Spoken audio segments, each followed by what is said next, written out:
or whatever. I don't know. Or it's showing up there. Wait, fix my necklace. Oh, that's a bad. Maybe if I go over here, the sun won't be so much. Or maybe over here. How about that? Hey fam, it's your girl Miss Diva Truck, and I'm coming to you live. So I got some downtime today, so I wanted to come and just talk to you guys about any questions that you may have. Let me get over here. How about that? Let me see if I can set it up right. Get out. I'm trying to get out the light, so maybe I need to go over here a little bit. Wipe the thing. Hey, how is it? When are we going overseas? When is the next thing to go overseas? Because I'm ready. I'm ready to go overseas. Okay, so that looks a little bit better. Excuse me, my hair is a mess or whatever. Thinking about, thanks for the tip about Mudflap app. Works great for fleets too. You need a video just for that. I know.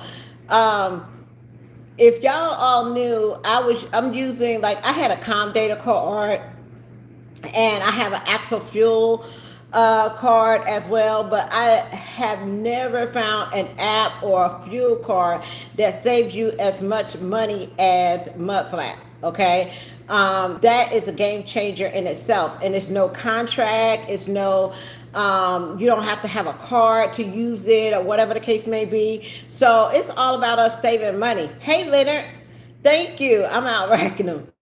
I'm in Orlando, Florida. I got to be here till tomorrow, and then I go back to Texas, and then I'm going home.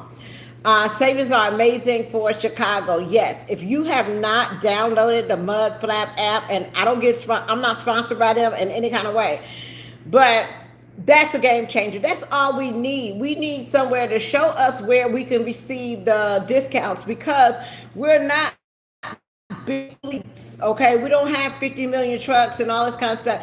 It's for the small owner operator, somebody that got one, two, or small fleet or whatever, and we don't get those same discounts that the larger companies get. We all want 48 cents, 50 cents off the gallon, because we could see a big difference in that instead of getting an axle car. My Pilot Flying J card gives me 20 or 21 cents a gallon. And at the end of the day, it doesn't add up to be a lot. I'm telling you guys, it doesn't. But when you have a fleet and you have 5, like Highway Exec, how many trucks y'all got, Highway Exec?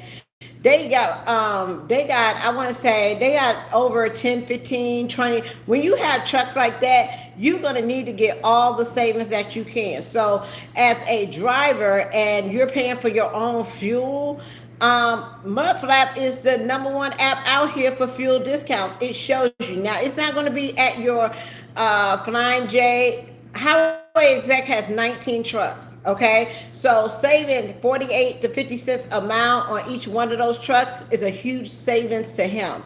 And it's a huge savings to me. Like, my total on the Mudflap app when I start, and 7 owner operators, all those, and you don't even have to have a fuel card. Right? We don't even have to get no contract with no fuel card. We don't have to get no contract with anybody that's offering a fuel card. Okay, this is a way that you can just forget the fuel card. Let's just do our own credit cards, things that will give us cash back, or just have a credit line or something like that, and we have our own savings, and we don't have to worry about going through these large companies and they just giving us pennies on a dollar.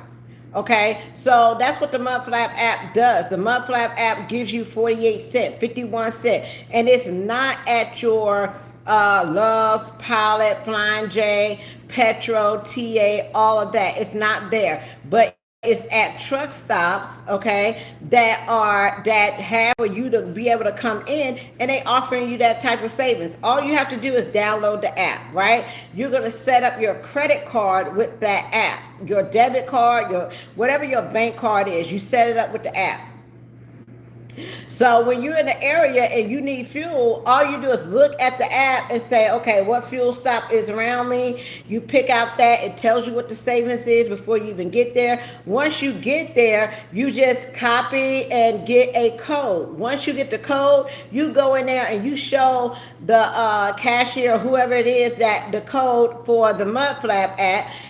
And by the time that you go back out and pump your fuel, it takes that savings off automatically. You see it in your account automatically. Okay, so it comes out your bank account because Pilot and Filing J, y'all, they take the money out of my account in 2 to 3 days anyway.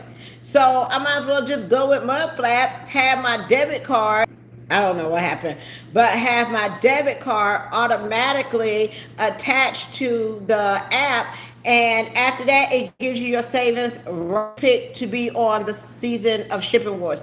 I don't know, Sam. They look at my videos, they look at my channel, they look at your social media presence, okay? And that's how they find and pick people to be on the show. It's not something that you have to audition for or any. Well, they do have a conversation with you, but they contact you. Like they're looking for drivers or to be on a show or whatever the case may be. These people, they watch social media, they watch your Facebook, they watch your Instagram, they watch your YouTube, they watch all this stuff, okay? And people contact you. That's why I was able to be in stuff like the Volvo commercial, PBS, all that kind of stuff. So you always have to watch what you do on your social media platforms. And if they see anything that could be like controversial or a couple of things that you don't want to talk about on your channel. One is going to be politics, okay? You don't want to talk about politics on your channel, okay? Another one is you want to maybe limit yourself on profanity, okay? Because if you're talking about being on a network or a show or that, we want to know, they want to know that you can be able to speak without all these curse words, vulgar language, don't like, okay? PBS is on YouTube, Good Many Document. Thank you. But that's how they find you, is how you portray yourself on social media. So when you have talent agents or people that's looking to do podcasts, I mean, not podcasts, but TV shows and network shows and all that kind of stuff, they look for lady truck drivers. They look for female drivers or whatever the case. And I think with me, it brings to the show that, first and foremost, I'm a female driver, right? I'm an African American driver, right? Number 3 is I've been training other women drivers out here on the road for the last 6 years, right? Doing my journey, like, I'm on a truck by myself, like getting out here, making it happen, just yourself. And I think that's what they pick up on. Okay, so that's how they have a conversation with you. First, I think I was supposed to be the broker or whatever the case may be, but they asked me to be on it as a hotshot driver. I never drove a hotshot before. Y'all know I do big semi trucks or whatever the case may be. I do big semi trucks or whatever the case may be. I never did a hot shot, but I learned it very quickly. One of my other castmates, Molly and Russ, they do hot shot trucking all the time. They have their own authority and they do their loads and all that kind of stuff. But I was willing to learn it. So, being my age, in the industry, all this kind of stuff, they just asked, would I be interested in doing it? Right?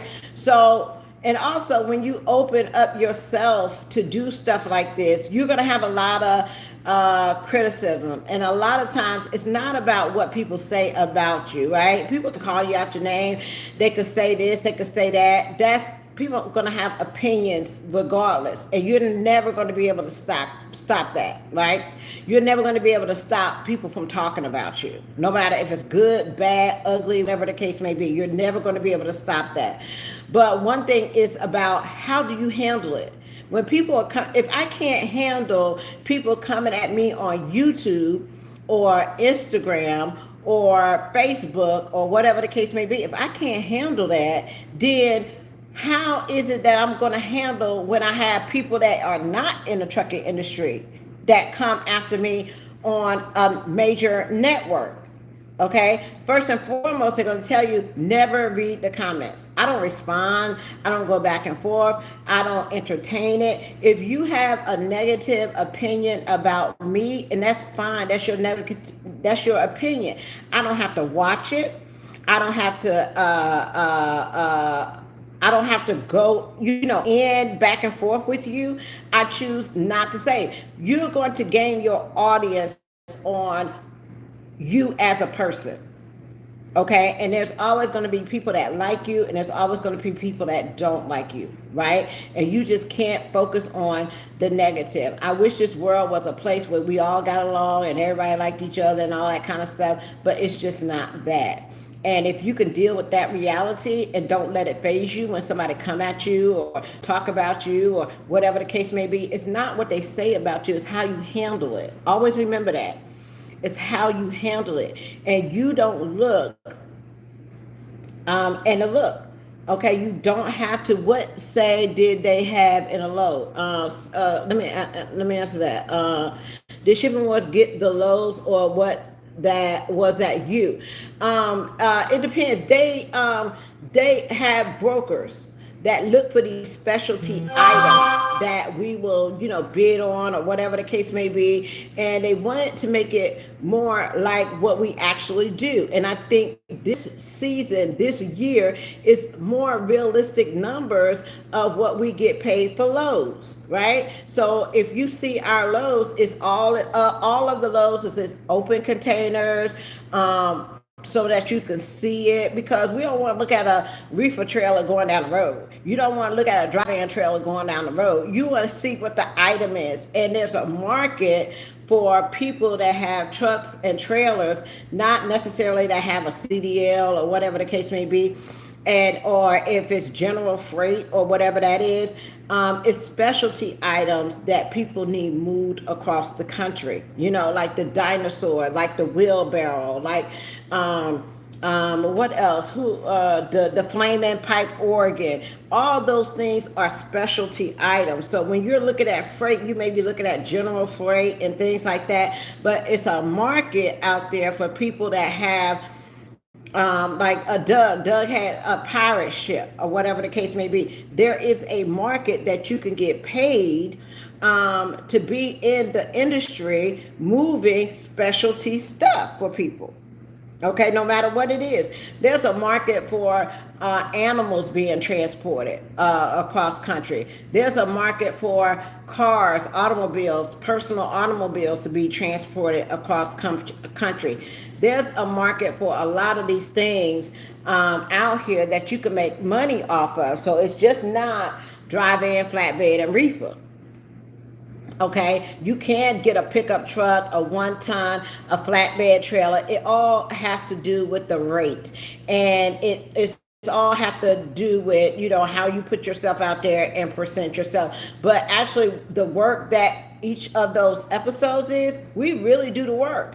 I'm not used to that. I'm used to driving a big drive-in trailer or reefer trailer. You pick up the load, they load it on a trailer, you go your way, you back up to the door, and they unload it. With this type of freight, it's a little bit different because these people expect you to, know how to drive a forklift. They expect you to help with packing the stuff up, y'all see me up there crating, packing, wrapping, all that kind of stuff. And that's not normally what we do as far as when you have a big truck, but it is something that you do with a hot shot truck with specialty items. So you have to know how to price those things.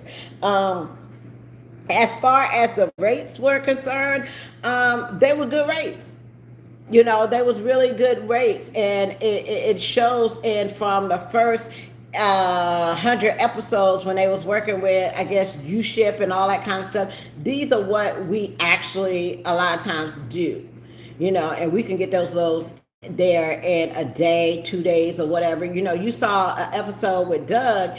I think it was an offer of or myself. Let me just talk about myself. I did a flame in Oregon, $2,000. Didn't go that far at all. Specialty item. That thing weighs over 800. It was like it was heavy. It was really heavy. So you have to have, and then with hot shot specialty items too, you have to be, sometimes you got to go in people's neighborhoods at their house. They shipping stuff out their house, and you got to be able to have a trailer to be able to go in there and get the stuff and move it. They sell things. So it's a market for that, and I'm glad I had the opportunity to be able to do that. Let me see. So there's no bidding like the previous season. Yeah, there'll be some of that.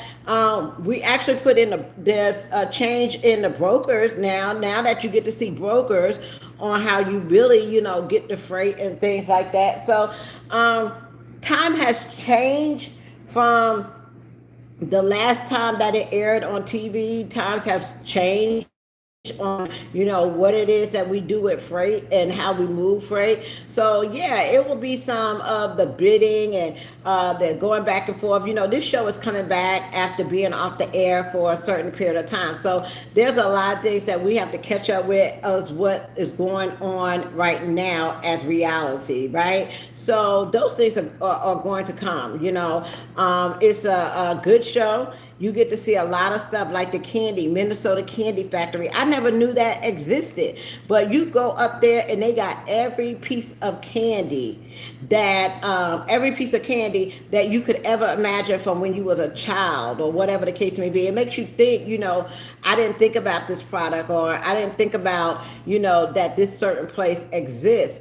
And it does. So you're going to see a lot of new items and things like that people actually ship across the country. So being a part of that is amazing. Is it hard work? It's hard work. I actually got to get on top of the truck. I actually got to help lift the stuff on a trailer. I got to figure out a plan, because they're not going to tell you what to do. You're the transporter. You're the person that should know what to do when you have these items. So they're not going to tell you, you need to do it this way. You have to figure that out yourself.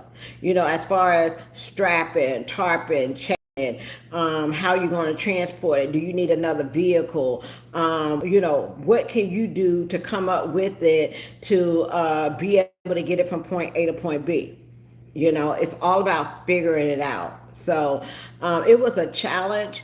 Like every day I was just like spent, okay, because we work so hard. We work from like 7 in the morning until 9 o'clock at night. It's a lot that goes into it. Let's see. Learn to stay in my own lane. No more East Coast for me. East Coast, East Coast, East Coast. I like the East Coast as far as the Southeast. I like Florida, Georgia, North Carolina, South Carolina. Tennessee, Texas, but high paying freight is going to be in your Midwest, like Ohio, Illinois, things like that. So in the summertime, you capitalize on those. Pennsylvania got a lot of freight. So in the summertime, you capitalize on those locations and make as much money as you can. So in the wintertime, you don't have to run up there. You don't have to be in the snow. You don't have to do all that kind of stuff, having your own authority really gives you the freedom to move how you want to move. You don't have to report back to work if you don't want to. You could just go on a low board, run smaller miles that pay more money. So that's what I like to do. The previous season showed a balance between the cast, like actually talking to each other in other episodes. And we may do that again, Sam. That's not just out. We all know each other. I haven't met Doug, but I've been to his business. Okay, Doug has a big, huge company. Okay, he's the most seasoned, experienced, veteran driver that deserves a lot of respect. Okay, can't do nothing but respect that man, because he's built a company that is amazing, and he does like I want to say heavy haul, big stuff, big item stuff. Okay, and if you ever get a chance to see his yard, or he show you his business or whatever the case may be, trucks everywhere, trailers everywhere. You can't do anything but respect that man. That man is a veteran in this industry. Let's see. And what else was asked? Let's see. But everybody has experience. Like Taisha and Doug, the expediting. Okay, they've been out here on the road. Natasha drives her, and they drive big rig. Okay, owner operators. Molly and Russ, they own authority. Okay, they do hot shots. They the one that's been doing this for real for the longest, right? They do hot shots, and myself, I've been in. People say, they don't know what they're doing, or they rookies, or whatever the case may be. That's so far from the truth, because all of them have experience in doing this. I don't have experience in actually, maybe doing hot shot or flatbed or whatever the case may be, but I've been in this industry for a minute. So let's see. How are you finding your loads now versus when you was at Eagle? Is it easier? Yes. Says when I was at Eagle, they had a program where you got what 70 something percent of the load. The only reason why Eagle didn't last is because the expenses, the overhead was too much. And my thing is, how are you going to be in a relationship with Celadon, right? Because they was related. Eagle and Celadon, the people who own the company, was related in some kind of way. So how is it that you're related to Celadon, this big company, and you can't run their freight? Like, that was a majority of, loads. Celadon had customers and all that kind of stuff. But when you went to Eagle, we sat in the same orientation. It didn't make sense. You had Celadon people on one side, you had Eagle people on another side, and we all in the same situation. And Eagle hired basically about any and everybody. They had this thing called what was it? The Liberty something, convicted felon thing, where you signed a piece of paper. If you was a convicted felon or whatever, you signed some piece of paper. But they got over a lot, with those trucks from Quality, and it was just I don't know what the problem was with them, but it was, no matter what it is that you did, I don't care how much freight you moved, you was not coming home with $1,000 check. How that was possible, I don't know. It always was some excuse with the payroll. The people there, they had college kids being the dispatchers. They all lived together. It was a hot mess, and I never seen a business being ran like that before in my life. And that's what, I don't know what happened. I think they still got their MC number, or I don't know what happened to Eagle, but that was the most worst situation that I could have ever put myself in.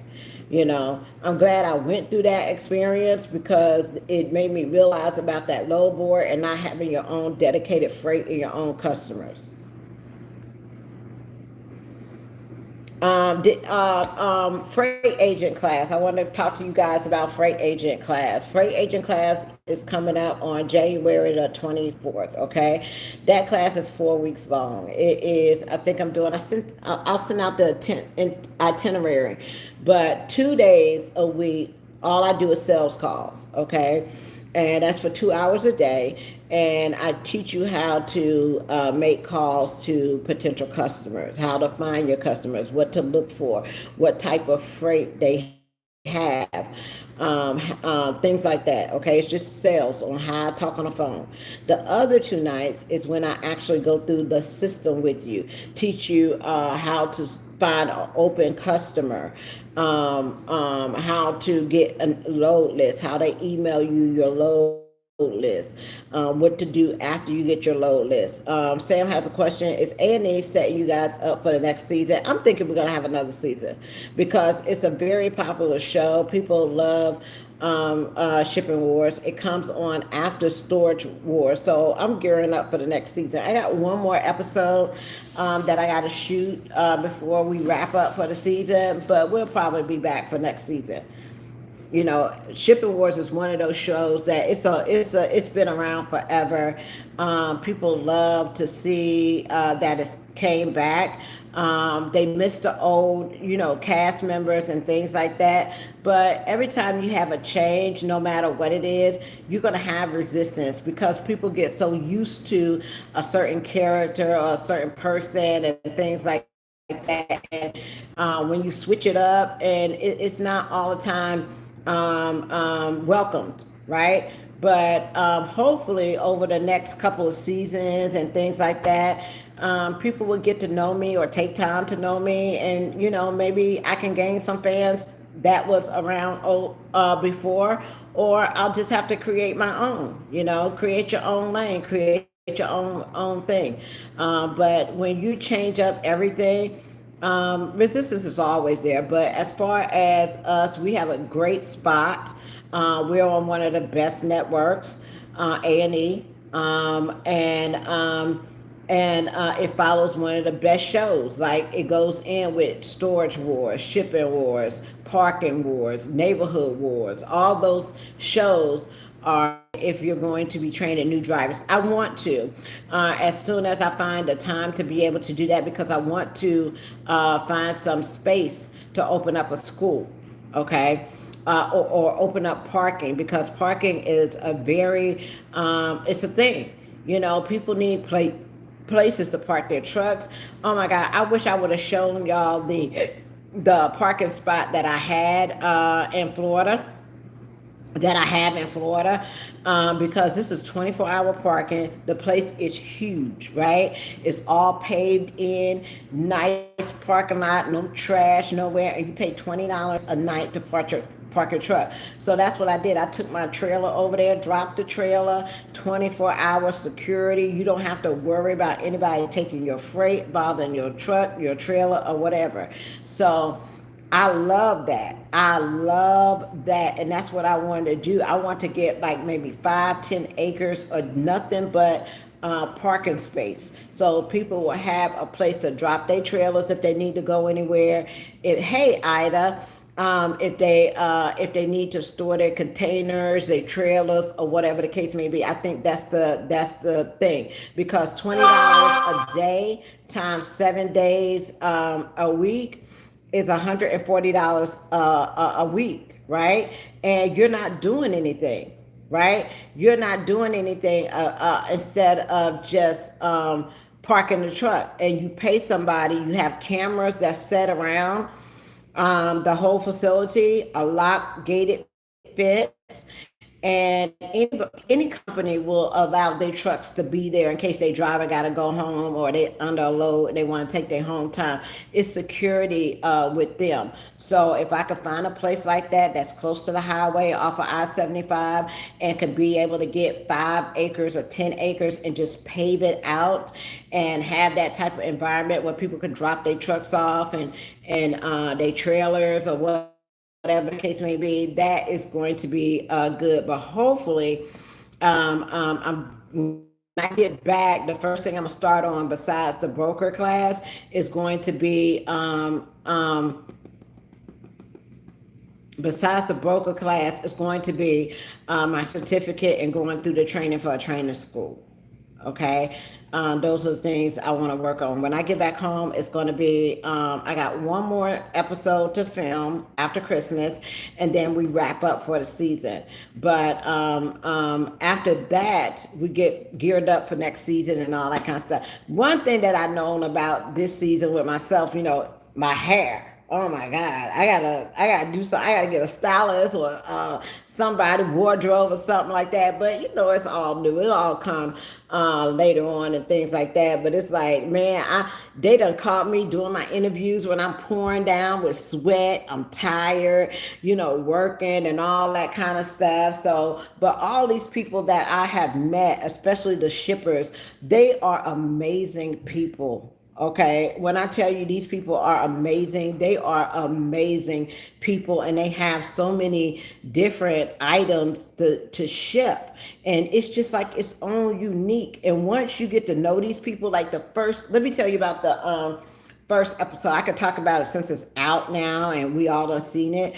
But the first episode that I was in with the wine barrel, right? This wine barrel was already brought back twice, not making it out to California. I don't know why, because it was just a big wine barrel. So the thing was getting it up on the trailer, because the thing was heavy. And it was an antique, because this man, they have a huge antique show. So if you're into antiques and things like that, it's a place in High Point, North Carolina. I'll give you the pictures and the name of these places in case you want to go and see them, and get these items. But they get stuff from overseas. They got big, huge warehouses, all this priceless stuff that they have, right? That people look for, and nice people. When I tell you these people are nice, they are just nice. Okay, you load it up, take it out there, you deliver it, and they pay you right away. You know, it's not something that you got to go through a factoring company, wait 2 days to get your money and all this kind of stuff. No, this is cash on delivery. Okay. So when you pick it up, then you will have to take it out there and they pay you cash for it. Right.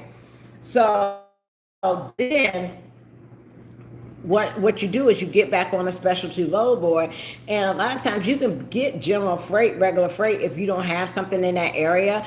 But a lot of times these people will pay you to come to where they are, okay, to pick up these different things, like the antique bowling alley thing, the pirate ship that Doug had, the flaming pipe organ. This man like had High Point is my stomping ground. Yes, there's a antique place in High Point, North Carolina, that sell all types. And when I tell you this place is amazing, it's upstairs. They have warehouse after warehouse after warehouse. Okay, so you build relationships with these people, and you can move freight for them whenever they need somebody to get it moved. And the good thing with me being a broker, I can make arrangements for their freight that's coming in from overseas, and that they need their containers to come up to their stores and all that kind of stuff. So being able to network with them and handle their freight and things like that is amazing. It's truly amazing to have this opportunity to be able to transport these things across America and meet these amazing people, right? How did I get into the flatbed? Like I said, I didn't know anything about the flatbed.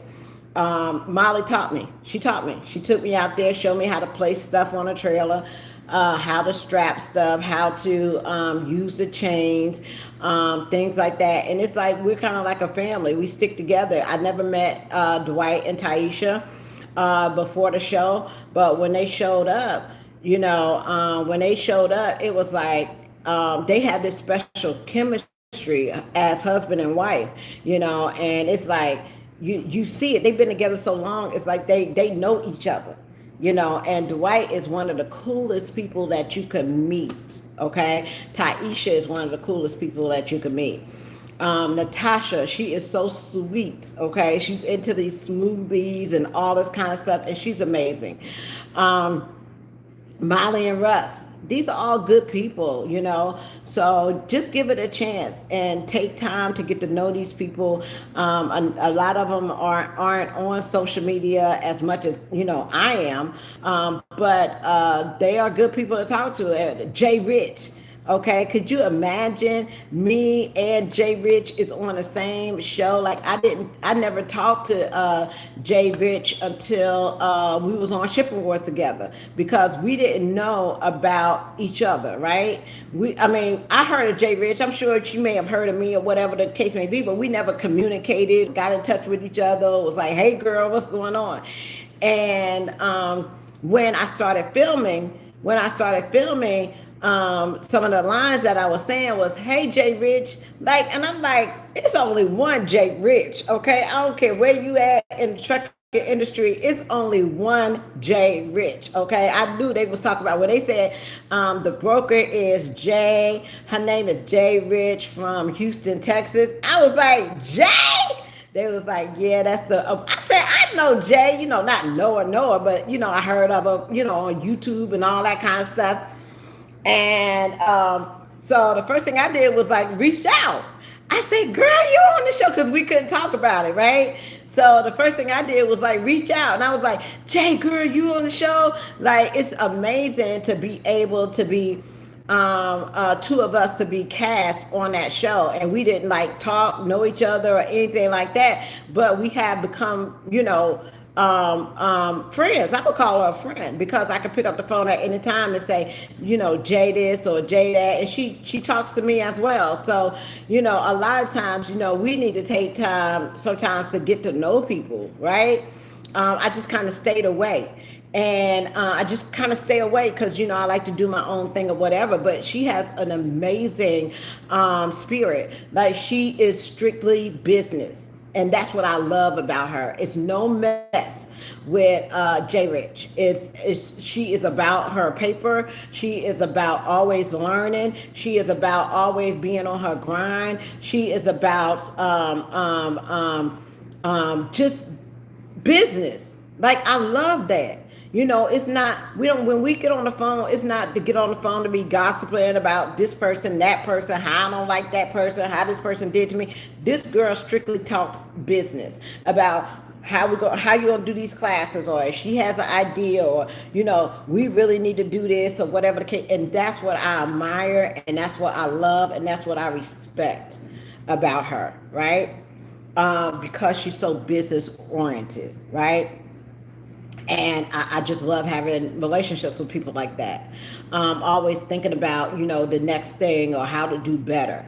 As what we do. We all have setbacks, no matter what, because we all trying to figure things out as we go, and we have our own way, and I respect and I admire that, right? Because we all out here that's hustling, trying to get it, trying to make it, trying to, make things happen. So yeah, I love that. I respect it. Molly and Rich from Austin, Taisha and Dwight from Virginia. Okay, man, when I tell you these people are amazing, they are really amazing, down to earth people that you would love to talk to. Just give them a chance. Give everybody a chance. They say I'm loud, but y'all know me. Y'all know I'm loud. I've been talking loud for 7 years, child. Every time you hear me, I'm jumping up and down, hollering and screaming, and all this kind of stuff. That's just the way I talk. That's just my personality, right? So a lot of people are not used to that, and I may come off as, whatever the case may be, but it's just me. And either you're going to learn to like it or you're not. And it's perfectly okay. Everybody has an opinion on how they feel about someone. And when you learn the fact, it's real growth. When you can learn the fact of it's okay if you're not liked. It's okay. It's okay. It really is. Just continue to do your thing and to do whatever it is that you need to do. Y'all want to see what I'm cooking? And I'll come back and talk to you about brokering. But another thing, guys, let me tell you something. That's not a lot. That's joy. Yeah, because I don't have to be here. I don't have to get the opportunity to do this. So I'm excited. I'm living my life. Like, I lost, these people don't even know how many people I lost in the last 2 years. So they're going to be judgmental. They're going to, say things about me because they don't know me. Okay? They don't know me. They don't know the things that I've been through. They don't know that I just buried 5 of my family members. They don't know that I just lost 2 brothers and a sister and a niece. They don't know that there's 8 kids that's under the age of 18 that I got to look after or see after. They don't know that. So they're going to be judgmental, and all it does is take time, right? Okay, Lionel, you enrolled in the class. I haven't. You won't hear from me until after Christmas. Once after Christmas, and I finish this last episode, then you'll hear from me. I can't answer I just can't answer my phone because when I'm out here, I'm focused on these lows. We have to get up like at 7 o'clock in the morning, and we got to be ready to shoot. And driving down the highway or filming or whatever the case may be. So it's like I don't have a lot of time to be on the phone or talking or whatever. But I see the payments and stuff come in. They sit over there in PayPal because you never know.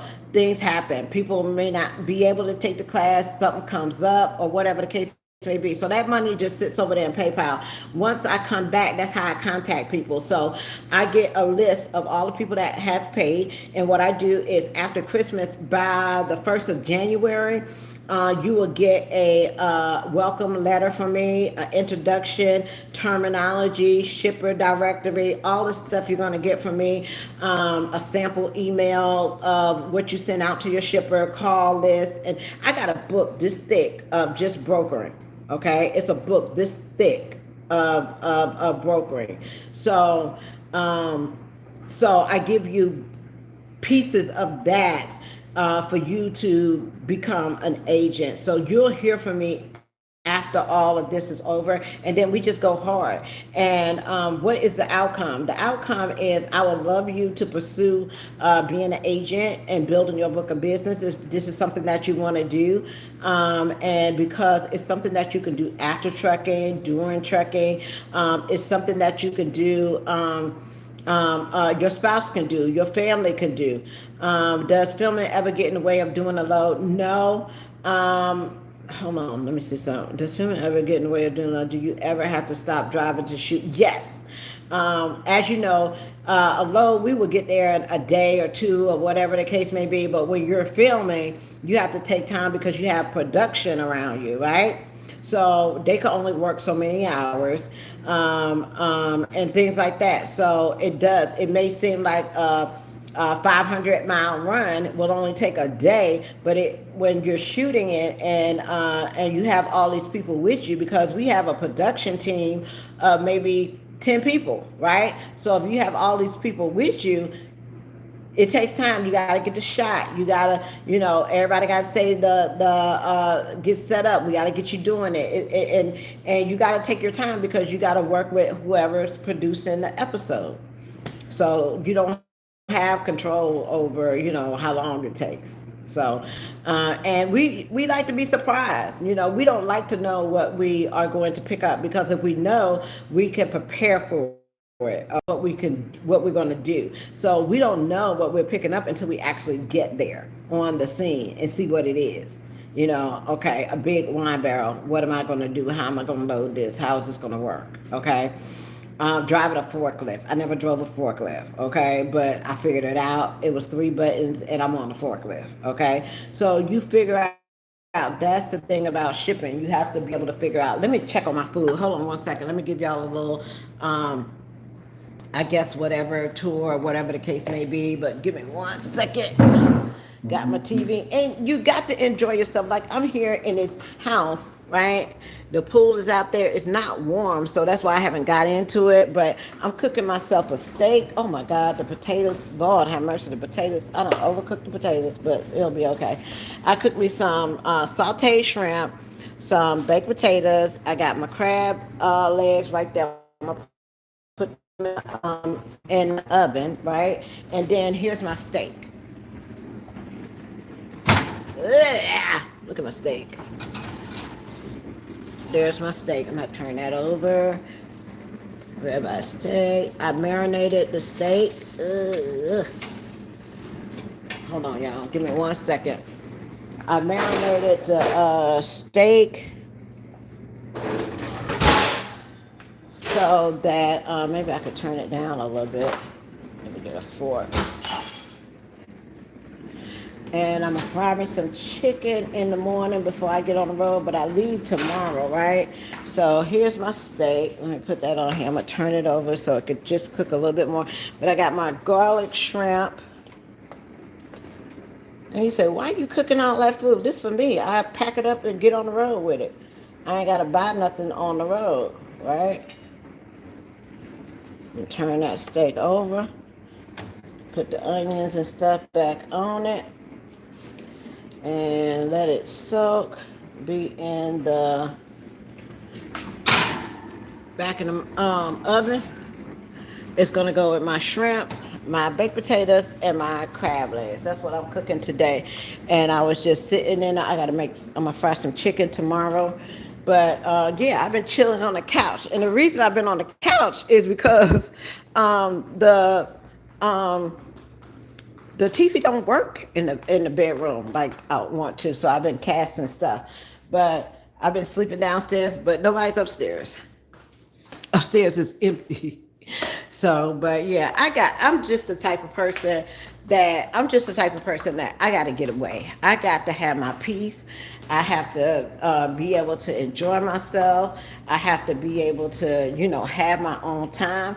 And like I say, guys, I'm gonna live my life to the fullest. Nobody's promised tomorrow, and I'm gonna enjoy myself however I can. I work hard, okay? I work hard, and I'm enjoying it. That's it. Look at there. But this pool is not. They got a little barbecue thing right there. And I'm thinking about, I want to invest in one of these things because I think it's a good investment. But it's just cold. That water is cold, right? It's cold. So I bought a bathing suit to get in, but yeah, that's what it is. Not too much, you know, uh, not too much. And it has security at the, oh, what is this over here? Oh, it's an inside bathroom. Okay. Oh, it has a light. Yeah, it's an inside bathroom. So somebody doesn't have to come in the house to use the bathroom if they don't need to. But it's just simple. That's it. They told me that I was going to have to be here till Monday. So if I'm going to have to be here till Monday, I don't like sitting in no hotel. I just don't. I want to be I want to be somewhere that feels like home. Right? So the only thing oh, did I turn my potatoes off? You got to be able to enjoy yourself. I mean, you just can't. And if somebody don't want to, whatever, do things yourself. Once, oh my God, my potatoes just don't fell apart, child. My potatoes don't fell apart. It's all right. It's all right. You see, I don't overcook the potatoes. I'm sitting here cooking these potatoes and overcook the potatoes. But we're going to work it out. But yeah, you work so hard, you deserve to enjoy yourself. You deserve to have downtime. You deserve to, because it makes it all worth it, right? Now the only thing I gotta do is, hold on one second. I forgot. Let me see. Also, in the Savannah area. Yeah, looking to. Oh, I got a call back from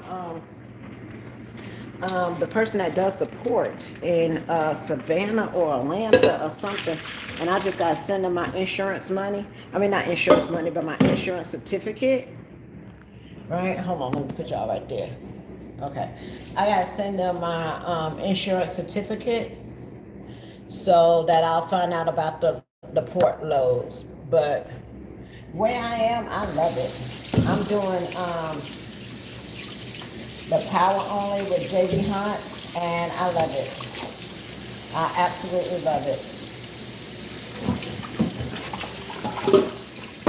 I absolutely love it. So now I'm just gonna put my crab legs in here that I got from the store. Gotta cook them, and then I'll be ready to eat. I'll have my steak. Oh, I have my steak and my steak, my potatoes, my shrimp, and my crab legs, and call it a night, right? I can't put this on anywhere.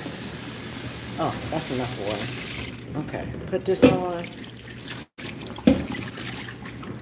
Put some garlic powder, some onion, some garlic in here, some onion powder, and some Old Bay season, some on to get done.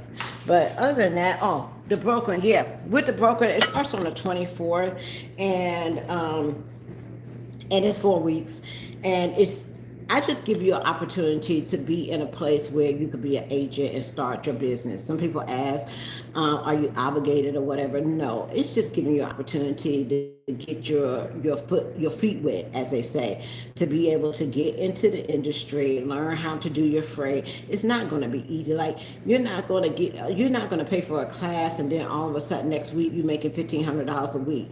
If you're thinking like that, don't take my class. If somebody is offering you that, I would take take their class instead of mine. Mine is more like knowledge. Mine is more like telling you about freight, how to get the business, how to price your loads, how to do your paperwork, what's the difference between dry van, flatbed, reefer, how much weight can you put on a trailer, what to say when you're calling the customer, how to move it, how to talk to your carrier, how to negotiate with your carrier. Okay, that's more my thing, but it's going to take a lot of work on your part. I can only teach you what to do.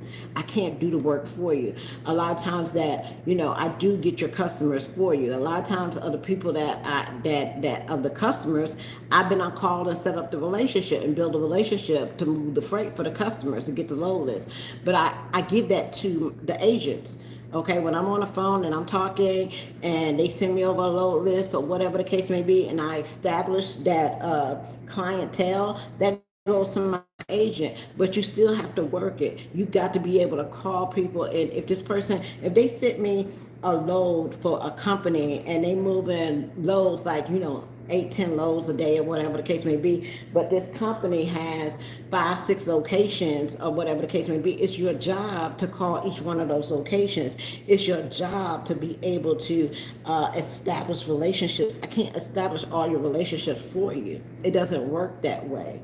And I think people are looking for some sort of setup where all they got to do is come in the door and they just make all this kind of money. And that's not how we work. All this is independent. All of it depends on you and your motivation and what it is that you want to do. That's not an entrepreneur. That is entrepreneurship is people start from scratch. People start with nothing and they build it up. That's what being an independent contractor is. Okay, I give you the tools in order to be that, but I can't build your business. Okay. If you're looking for like a check or something at the end of the week that is steady, that is a job. So and they're paying by the hour or something like that. That is an employee. That is a person that you have a boss and they tell you when to clock in, when to clock out. They'll tell you who to call, and they kind of guide you that way to do whatever it is that they want to do. And by the end of the week, you'll get a check. But you have to show up for that. A lot of times you have to be in the office from 8 to 5 or 9 to whatever the case may be. What we do on this end, everybody that is an agent for Landstar is independent. We're going to give you the tools, but you're going to have to make it happen. Okay, we're going to tell you where all these shippers are. We're going to try to guide you in that way, but until you pick up the phone and talk to people and and that's not only with brokering, that's with dispatcher. So if you're thinking about getting in the industry as far as being a dispatcher as well, you're going to have to call carriers. Like, you're going to have to develop a relationship with carriers. That's what being an independent contractor is about. It's about getting it out the mud and building it yourself. And hopefully by the good job that you do, somebody will pass that word to somebody else. If you got a carrier that they'll let you dispatch them or whatever the case may be, they'll go tell their friends. A lot of truck drivers, they will be like, my wife, she dispatched trucks, give her a call, she'll be able to dispatch you. But at the end of the day, people have to see value in what it is that you do. So you got to stay on top of the game. And once you get the freight, then you got to get somebody to move it, right? So you got to be able to rate your shipments high enough so that you can get a commission, the carrier is satisfied with the rate, and everybody can get paid, right? There's no use of getting customers and not moving freight, okay? There's no use of getting carriers and you don't have no customers. Okay, so it works hand in hand, and over a period of time you will learn how to do that, and that's what it's about. It's about learning how to develop your book of business. Do you have to stay with me forever? No. It's up to the customer if they want to go. If you said, Tamara, If you said, hey, Tamara, I built my book of business, I'm moving freight on my own, I'm getting a check every week, I like what it is that I'm doing, this is what I want to do, but I want to be under my own agency or I want to have my own brokerage, that's perfectly fine. The only thing that you're going to run into is your customer going to go with you? Right? Are they with you because you're with this agency, or are they with you? Are they going to go with you on your own? Because remember, if you got a big customer, they're going to want you to move a lot of freight. So once you make that transition and go on your own, you no longer have access to this system, to these carriers, to these people. So you're going to have to find that on your own. So that's the transition of going under your own brokerage and not being asset based. So the thing that you have with going under this agency is your asset base. You have carriers. You can work with anybody. And not only you can move it as a broker, but you can move it as a carrier too, where you only giving the loads to what is called BCOs. Okay, and it gives you the opportunity to learn. And I would say that you need to stick with it for a year. Okay, that you really got the system down and you can really move it. Everybody wants you to grow. I want you to grow. I want you to grow. I want you to be successful. I want you to be able to do what you want to do, whether it's under the agency or if it's independent. The thing about being under the agency is that you don't pay for a load board. You don't pay a monthly fee. You don't pay for factoring. You don't pay for invoicing your customers. You don't pay for having to get a credit check. You don't pay for a lot of things that you don't pay for. All you got to do is get the knowledge, pick up the phone, make calls, establish a book of business, and move your freight. Okay? They get their payment after you move freight. So there's no money that you have to come up with but for the training. And the training is for my time, for spending 4 weeks with you, answering all the questions and getting you set up in the system, giving you your login, your password, your email address, things like that. So that's what you're paying the $500 for. But can I guarantee your success? No, I cannot. I'm not going to even lie to you and say I can, because your success depends on you. But I will give you everything that you need to be successful. Okay, I will do that. Um, um, but yeah, any questions for me for brokering or anything? Picked up the wireless retainer thing, called a phone and put it in. Yeah, and you could do a lot of this stuff from your phone. You don't even have to have a computer. You got to have will. You got to have determination. I'm gonna tell you something. Every successful broker that you see out here that's making money, got a lot of customers and doing it. We all started from somewhere, right? Did nobody just open up a business and they moving all this type of freight and they doing all this kind of stuff? Nobody does. Everybody has their story from when they was making $50 a week or when they was making $25 a week. Okay, you just kind of see them at the point where they're making a lot of good money and they have a lot of connections, but all of that came with hard work. That just didn't happen overnight. Okay, so and that's the same thing that's going to happen to you. It's not going to happen overnight, but it's about getting started. You're not going to ever get to the level of some people if you don't start, right? You're not gonna do it if you just don't start. If you don't get into it, you're not gonna do it. So any questions for me before I get finished with cooking? Because what time is it now? What time is about 2 or 3 o'clock? I gotta leave out here tomorrow. I wish I could stay a whole week. Goodness gracious. I was just so tired. I just needed to get me some rest, but I wish I could have stayed out here a whole week. But I leave out tomorrow. Gotta go to Texas and then hopefully be home for Christmas. Right? Haven't put a tree up, no lights, no nothing. But it's a holiday, and hopefully I'll have some more holidays where I'll be able to get all prepared for Christmas. But hey, it is what it is. You do what you have to do, right? So, but I hope that you all are enjoying your seasons, and hopefully we will all be able to get together, me, Molly, Russ, Taisha, the White, Natasha, Doug, and we can all get on a live feed. Would y'all like that for us to all get on a live feed together and ask and just talk to you about the episodes and the show and all that stuff? Let me see. Do you suggest finding shippers first before broker's license? Yes. Okay, I do, because instead of spending all that money getting a brokerage license and all that kind of stuff, see if you can find customers first. That's just like, you should not go out and buy a truck and a trailer and you don't even know the business. Like, you don't even know where you're going to get your freight from. So it's nothing wrong with picking up the phone saying, "Hello, my name is Kale. My name is Kale, and I was wondering if I could speak to someone in your traffic manager, someone in the shipping department, please. That's in charge of moving your freight, because you don't want to just talk to anybody, right?" So hey, I'm a agent, I'm a broker, whatever the case may be, and I'm looking into being able to have the opportunity to move your freight for you.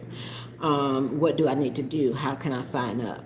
Okay, and they're going to give you the requirements that they need for you to move their freight. Some of them are going to tell you that, hey, we're not accepting new carriers right now, agents or brokers. That's fine. But if you don't mind, I would like to give you my email address so I can send, or I would like to get your email address so I can send you some information. So whenever you do start accepting agents or carriers or whatever, that you give me a call back or whatever the case may be. Some of them may not even be in season at the time. Okay, but you can make a mental note to say, hey, call this person back during June or July or whatever the case may be. It's gonna be hard at first, because you're not gonna know what to say. You're not gonna know what to talk to, who to talk to. A lot of people are timid. They don't want to ask for the business. They're not a pushy type or following up and things like that. If somebody says, call me back next week, next month, make a note, call them back next month. Okay. Some people are more easier to get into the brokerage or the shipping than others. And you talk to people like they generally like a person. Like, this person is, their job is to move freight. So they got to find people that's able to do that. Right? So if you know that you're working under a big, huge brokerage that have trucks, trailers, warehouses, and all that kind of stuff, you're going to go into that phone call with confidence, because you know that whatever it is that you have, you'll be able to do it. You're not blowing smoke. Okay. And that's what the system does. You have people that are able to move it. We have people all over the United States of America. So somebody is close to your freight that we can pick it up. The thing is the price right? Okay, so it got to be right for you to make money, and it also has to be right for the carrier to make money. So. And being under the agency or the brokerage, and what the factoring company does is they just make sure that limit the liability for you not getting paid. That's all they do to make sure that you get paid. So they have to go after the person, invoice them to make sure that they get money, because a lot of this business has to do with cash flow. So you got to be able to make sure that your carrier gets paid in a timely manner, and they don't like to wait 30 days to get their money. A lot of them want to get paid right away. So in order to do that, you got to have some cash flow. And you don't need a factoring company if you could wait on the shipper to pay. If you got a shipper that is good at paying, they don't write 50 million checks a day.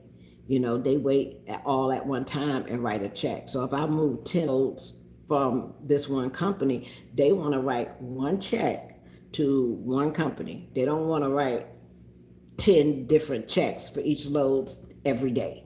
That's a lot. Getting everybody routing number, account number, and all that kind of stuff. They would rather the brokerage move the loads and we pay the brokerage, right? So that's why sometimes it's hard to get direct shipment, because they don't want to be paying 50 million people a check all over the place. They just rather pay one individual that moved all this freight, and it's up to that individual to pay everybody else. So it is what it is. But there's a cost to always doing business. Always. There is. So, other than that, that's it. Do y'all have any other questions for me? Sounds like my steak is burning. I might need to turn that joker off. Hold on one second. Let me see. Let me turn this oven off real quick. I'm gonna make but my potatoes overcooked. Oh, my steak is good. I gotta turn that off. Turn it off. Turn it off. Steak good. Okay, the only thing I got left is the crab legs. And then I'm gonna eat my dinner and I'm gonna go to bed and I'm gonna get up in the morning and get on the road. How about that? Right? But enjoy yourself. Take time. If you guys work hard out here on this road, always remember always remember what it is that you're working for. Whether it's your family or whatever, you got a goal or whatever, but no matter how much you work, always take time out to enjoy yourself. Enjoy this moment. We only have one life to live, and live it to the fullest. Live it to your fullest. Okay? That's what you got to do, right? Other than that, guys, I love you all. Thank you for praying for my safety, making it through this journey. I'll be back home next week. I hope each and every one of you all have a happy holiday and a Merry Christmas and all that kind of stuff. If you signed up for the broker class, I will start sending out information about the first of the year. To get ready with that, we start on the 24th and we go for 4 weeks. Okay. And you will actually be able to work in an agency. It's called the NLE agency. So I'm excited about that. Can't wait to get back into brokering and go from there. But other than that, guys, peace, love, joy, happiness, and y'all have a wonderful and blessed night. All right.